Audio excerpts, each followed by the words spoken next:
السلام عليكم ورحمة الله تعالى وبركاته. مرحبا بكم في قناة ليلى لطبخ الأصيل. وصفتنا اليوم هي محنشات صغار باللوز. غادي نشارك معكم كيفية تحضيرهم وجميع الأسرار والتفاصيل باش تنجح معكم العقدة اللوز إن شاء الله. إلا كنتوا أول مرة كتشوفوا فيها القناة شاركوا وفعلوا الجرس باش توصلوا إن شاء الله بجديد الوصفات اللي كنزل، وما تنساوش تشجعوني بلايك ديالكم. خليكم معايا باش تشوفوا طريقة التحضير.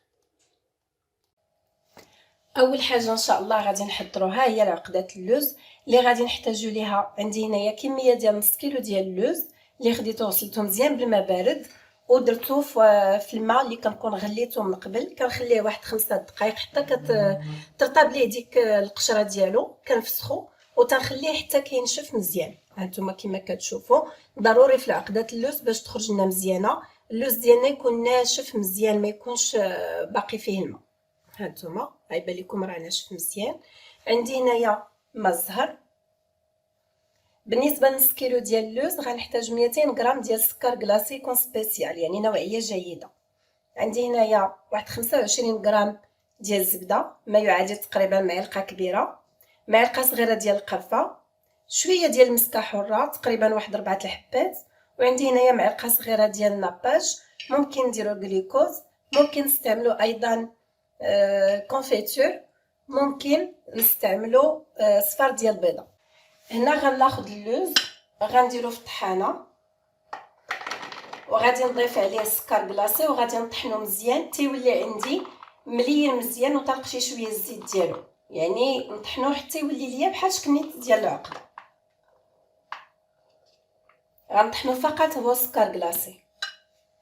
من بعد ما طحنت اللوز مع السكر كلاصي هانتوما كما كتشوفوا كنحصل على عقده بهذا الشكل هذا. غتبان لكم لي دام لي طلقه ليا في يديا.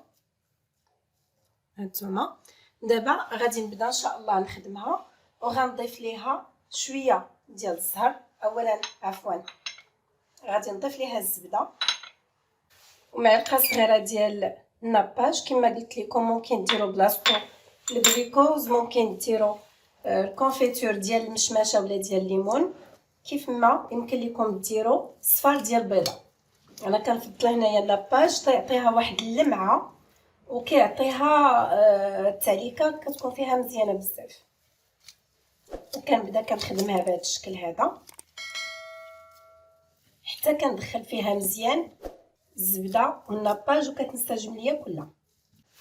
من بعد ما دخلت فيها الزبده والناباج هانتوما كما كتشوفوا دابا غنبدا نزيد ماء الزهر.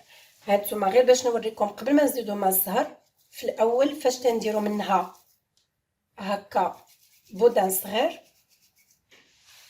فاش كنجيو نلويوه بحال هكا كيتقطع علينا، خاصنا نضيفوا شويه بشويه الماء الزهر وحنا كندلكو فيها حتى توصل للدرجه اللي كنديروا فيها بودان بحال هكا كنشكلوه كما بغينا ما كيبقاش يتقطع علينا.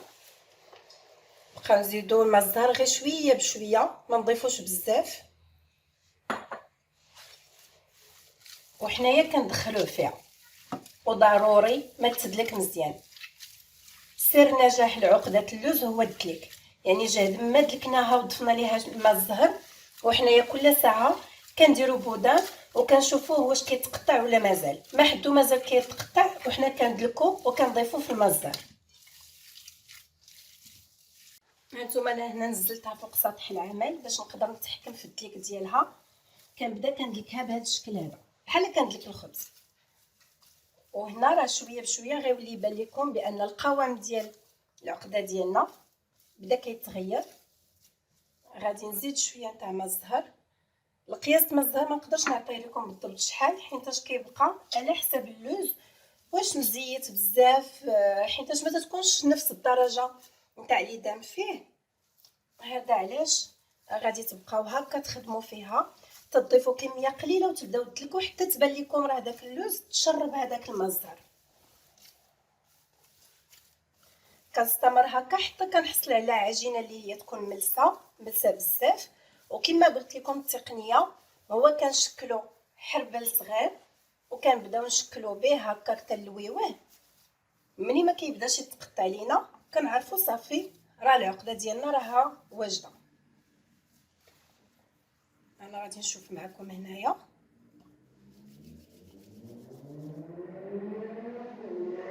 هانتوما هنا مازال شي شويه كيتقطع، غادي نزيد ندلكها مازال.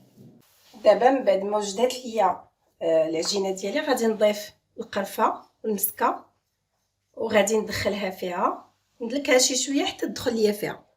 دابا العقده ديالي ها هي واجده، غادي نشكل منها هنايا واحد الحربل صغير.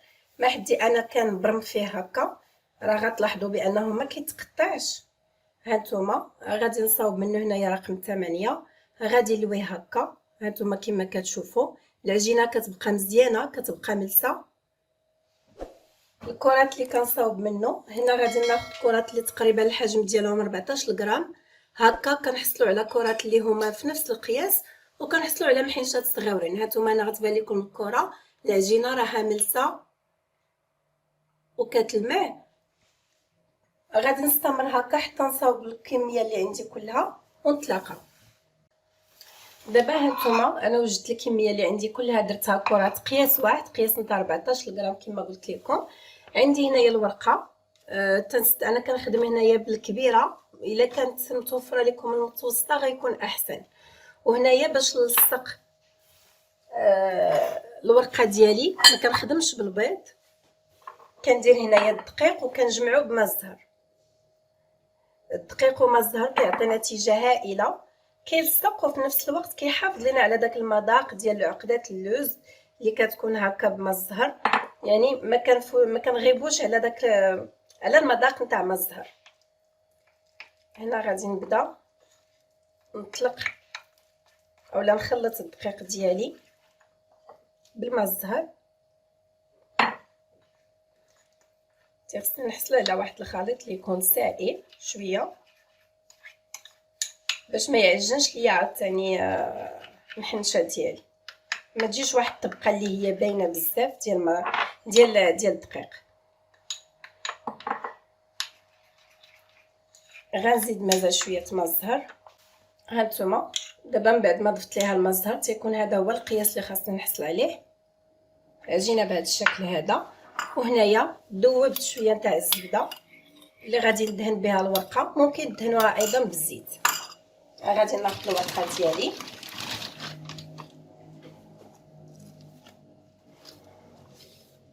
كما قلت لكم انا كنخدم بهذا القياس كبير، ولكن حيتاش ما متوفرش عندي القياس متوسط.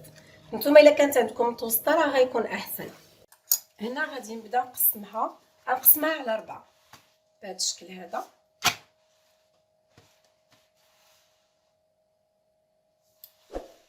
غادي نقسم في الاول على النص. هانتوما هكا،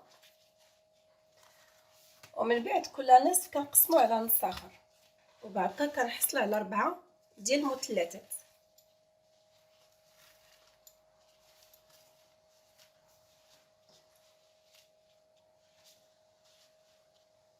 هنا راه كيكون النص ديالها راه باين.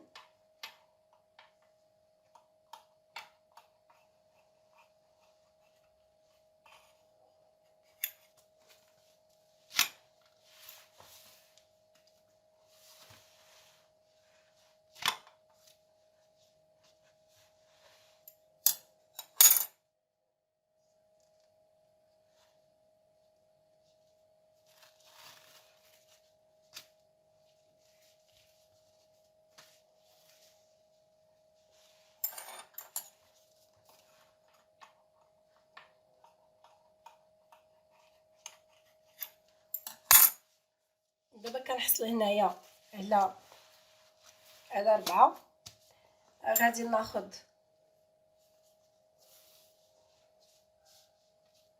كل مثلث اولا مجموعه ديال المثلثات غنحيد ليهم هاد الجهه هذه كامله. انا غادي تبان لكم راه الورقه ديالي من هنايا ناشفه، غادي نحيد هاد الاطراف اللي هما ناشفين ما كيجيوش زوينين، غيخسروا لنا المحنشات ديالنا. هنا غادي نبدا نحيدهم بهذا الشكل هذا حتى ما كيعطيوناش الشكل متناسق لا في المحنشات لا في البريوات، يعني ضروري نحيدوهم.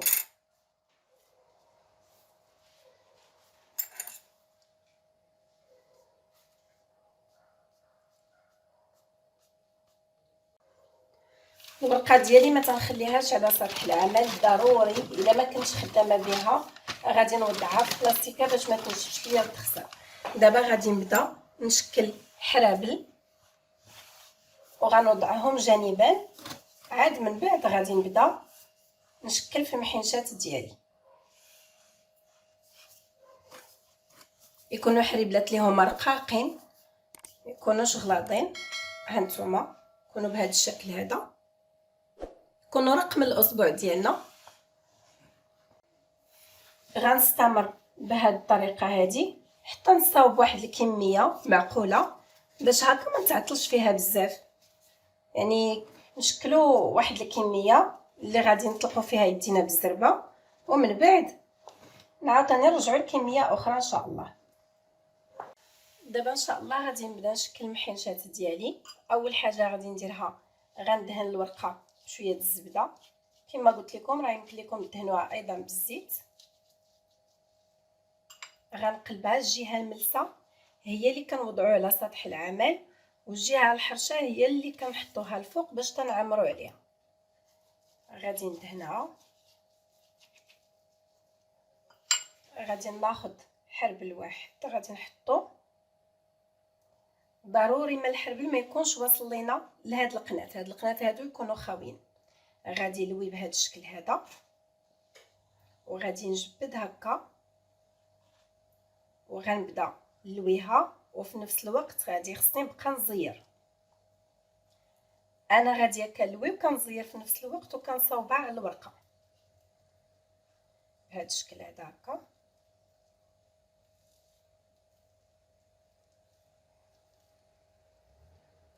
غادي نستمر هكا بهذا الشكل هذا. فاش كنقرب نوصل لهذا القنت الاخراني غناخذ شي شويه من الخليط ديال الدقيق وماء الزهر، وغادي نستمر هكا حتى تلصق ليا بهذا الشكل هذا.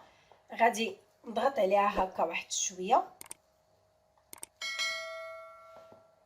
غادي ندير هنايا في هذا القنت هذا شويه ديال الخليط ديالنا، وغادي نبدا نشكل في المحنشه ديالي وانا كنلوي هكا. ضروري ما نخدمو بجوج يدين. هانتوما بهذا الشكل هذا، وحنا كنعاونوا بيدينا كنجمعوا تنوصلوا لهاد الطرف الاخراني. يا اما كديروا ليه هكا الخليط ديال الدقيق وماء الزهر وتخليوه هكا تلويوه، كنجمعوها بيدينا وكنديروا ليها بهذا الشكل هكا، كنوركوا عليها باش كتشد الشكل. يا اما كتاخذوا هذا القنت هذا وكتخشيوه من التحت. هانتوما غنوضعها جانبا وغادي نستمر بنفس الطريقه. غادي نصاوب معكم واحده اخرى.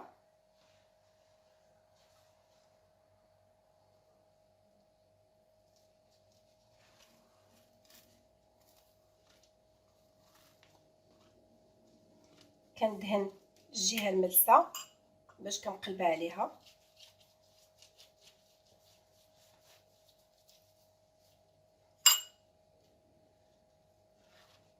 هانتوما بهذا الشكل هذا. الجهه الحرشه كما قلت لكم دائما كتكون الفوق.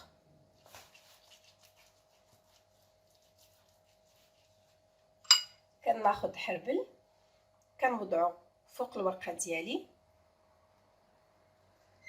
كنثني بهذا الشكل هذا، كندخلو وكنبدا غاديه وكنلوي، وفي نفس الوقت كنجبدها باش كتزير مره كندير هكا باش كنصاوبها، باش كنصاوب العجينه اولا العقده مع الورقه. وكنستمر هكا بهذه الكيفيه هذه. فاش كنوصل لهذا القنت الاخراني كندير شويه ديال الخليط ديال الدقيق وماء الزهر. هذا القنت هذا ديما كنخليوه هو لتحت باش ما يتحلش لينا، وكنجي كنورك عليها ولا كنضغط عليها بهذا الشكل هذا. هذا القنيت هذا كندير ليه هكا شويه ديال الدقيق وكنبدا كنشكل في المحنشه ديالي وانا كنلوي. كما قلت لكم ضروري ما نخدمو بجوج يدين. دائما تنبقى نضغط على البلاصه اللي راه حنا لوينا.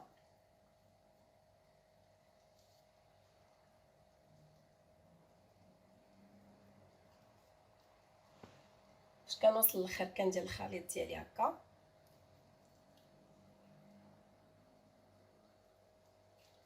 وكنضغط عليها باش كنصاوب ليها الشكل ديالها. كنضغط عليها بهذا الشكل هذا. هانتوما فاش كنجي كنوضعها كنحط وحده على وحده من هذا القنت هذا حتى تنشف ليا، وكنستمر بهذه الطريقه هذه حتى كنكمل الكميه اللي عندي كلها. من بعد ما كنشكل المحنشات ديالي، هنا كنوضعهم في الطاوه اللي دهنتها من قبل بالزيت، كنخلي حتى كتنشف ليا الورقه شي شويه. ودابا غنكون كنسخن الفران، وفي نفس الوقت غادي ندهنهم هكا شي شويه بالزيت من الفوق، وندخلهم يطيبوا على عافيه اللي هي مهيله، باش الورقه كتاخذ وقتها انها كطيب على خاطرها ماشي كتلهب. يعني كنخليوها حتى كطيب من التحت، غير كتبان لينا شي شويه من هاد التحت هنايا يبدا لينا في هاد الوسط هذا التحمر، صافي كنشعلو عليها من الفوق دائما على عافيه مهيله، وكنخليوها حتى كطيب لينا، ما كنخليوهاش تحمر بزاف، غير شي شويه، وكنخرجوها باش نطفيوها ان شاء الله في العسل. ومن بعد ما ذهبوا ليا وخرجتهم من الفران، هانتوما هذا هو القياس نتاع اللي خاصو يكون فيهم من التحت هكا. دابا غادي نطفيوهم، ما حدهم سخانين، غادي نبدا نطفيهم هنايا في العسل بحال الطريقه اللي كنديرو نيت للشباكيه.